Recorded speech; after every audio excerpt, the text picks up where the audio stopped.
Welcome back to Conversations on a Bench, our 24-hour live streamed event, talking about stories of hope and stories of trial and ways we can all do better in our community on caring for people who are in crisis. I have Joe with me at the moment. Joe, what brings you to the open door? Oh, homelessness? Yeah, so it's been a really strange, long trip. I was born and raised in New Jersey. Went to a rehab down south in 2019. After completing that, went to Texas to kind of start a new career. And when that sort of like ran into some troubles, I moved up here with some family. Started my career over again here in Michigan. The same career went off really well. But yeah, ran into some issues and didn't have much of a support system and found Open Door. So I've been here a couple of months. Well, we're glad to have you. Yeah. Um, where have you seen God at work here? Just about everywhere. I mean, this place feels like a magnet for positive energy. I feel like I actually described this place earlier at the Legacy Center class as a spiritual boot camp. And I mean that in a positive way. Like, I enjoy that. I really do. I've learned a lot of discipline, self-care, and just self-worth, really, being here. Glad to hear that. What are you doing at the Legacy Center? They're a great partner, by the way. Yeah, so I'm taking their financial literacy courses, so that I can possibly avoid the situation next time. And I've heard that that is a great course. It's very deep and very broad. Yeah. Yeah, so far it's going really well. Very, Going really well. very good. Yeah, we love the people over there. They're so good to us. And I feel like so many of the things that they teach over there can be so helpful across the board. You know, even if you think you've got a handle on something, sometimes revisiting it totally makes a difference. Yeah. Yeah, for sure, for sure. So, yeah. And it's nice to just be, like, plugged into another resource in the community because, moving here sort of, in the blind, it's like there's a thrill to living without a safety net, but Is there? yeah. Well, I'm sort of an adrenaline junkie in that regard, it seems, but, yeah, it's nice to, like, connect with resources and good people, and the Legacy Center is just, one of many I found here in Midland. Yeah, I think we've got some really good connection in services here where people, like, I think, tell me if you agree with me that I think at the open door, uh, people want to know you. Mhm. Yeah, yeah, it feels like family. I mean, I won't mention any other programs I've been through, but when I was in a similar situation down south, there weren't quite so many friendly resources. It was yeah, there's a lot more sense of community here, and like being here, I feel much more part of like a little family rather than like just sort of a I don't know, like a number being processed through a system. Not a number here. You know, we think you're a person, Right. you have dignity, and obviously a lot of talents and resources. Mhm. And so it's helping you figure out which talents and resources that you have are going to be beneficial to you going forward. Mhm. You said you're a writer.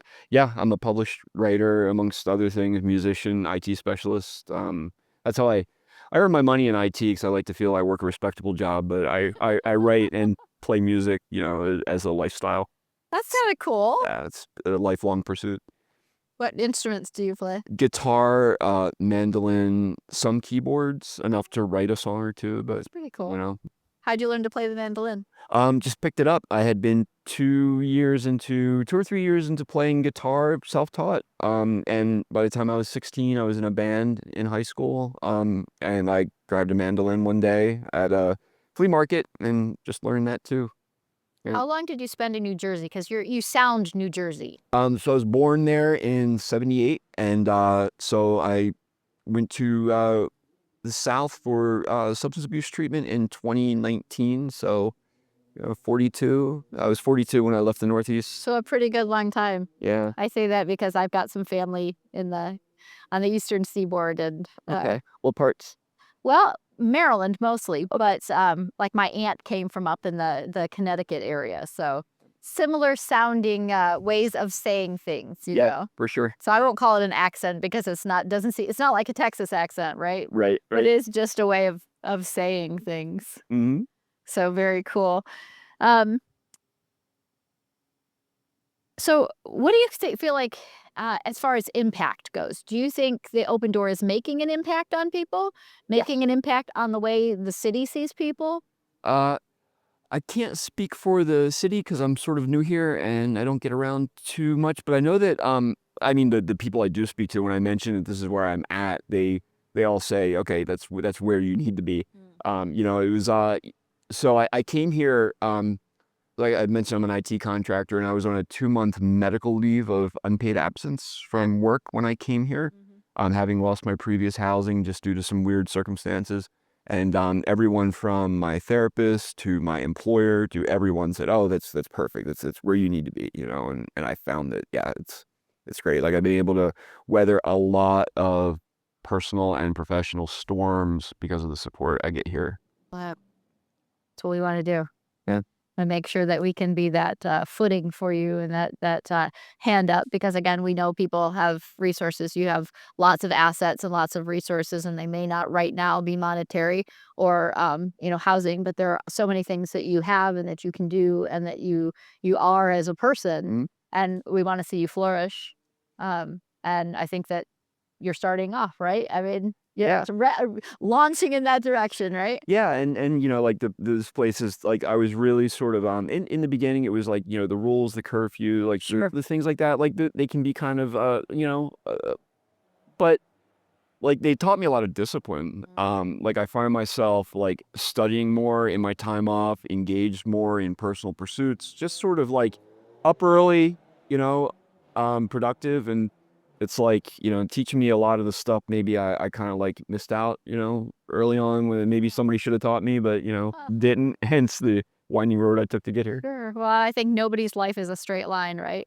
No. And so whether it's your life or my life, none of us make all the right choices in all the right directions and it just goes "Doop." We all tend to be like this and sometimes that cliff is a little long fall down, isn't it? I like to think of Open Door as a major data point in my personal cloud. So, I love that. I think we need to use that as a quote. owe me if you paying your royalties. Oh, okay. You sign. That's right, that's right. So that's pretty cool. So where do you think you want to go next? Um, I'm not really sure. So like I said, I kind of came to Michigan out of necessity, all the way from Texas, really in the blind. Um, and yeah, it's wherever my career takes me, really. Right now that happens to be Michigan. But you know, I'm sort of a free agent in the world. There you go. Well, there's IT everywhere, right? Yeah, yeah, and the ability to work remotely is a blessing. Mm. It means I can travel, do the whole digital nomad thing maybe one day, and Sure. grab a Yeah. camper and just And just that idea, that is just something that never would have happened 20 years ago, right? You couldn't just get in a car and say, I'm going to live, who knows, I'm going to live on a beach. right. Exactly. So, and I guess if you think about it, that is, it's another form of homelessness that is a little bit more structured. Yeah. Yeah, for sure, and It's that's a lifestyle choice that you might be able to make someday, right? yeah, yeah, for sure. I mean, it's definitely within the realm of possibility. And it's weird because I was really stuck in, I'd say a professional and lifestyle rut before coming here, and I didn't have a whole lot of confidence to sort of like reach out for the next thing. It was like I was given a lot of blessings in terms of my job and, you know, a lot of different things, but they were all sort of just they fell into my lap, you know, and it was like I didn't really have the self-confidence to, like, reach for the next thing, but I get that here. I'm glad to hear it. Yeah. So you mentioned that you did substance abuse treatment. How is addiction defined or redefined the way you do things? So, I mean, I struggled with alcoholism since pretty much since I was old enough to walk into a liquor store and buy my brand of medicine. And I adopted it, and being a writer and a musician, it was very easy to, like, say, "Oh, well, this is just the acceptable way to be." And I got away with it for a good number of years, but it took its toll.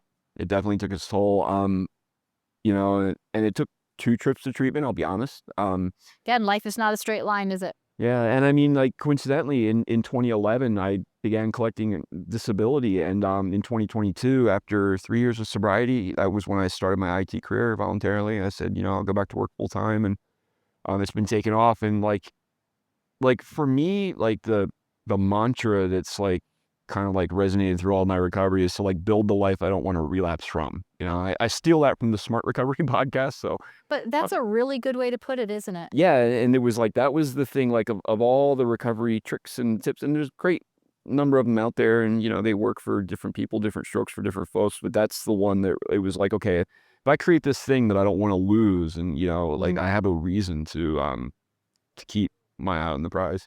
Well, thank you for letting us be part of that. Sure. You know, for sure, giving you that space to, in essence, relax. Yeah. You know, to not live in crisis mode Mhm. and to be able to say, okay, I know there are things about my life that will be secure here, so I can work on the other things that I need to put back together.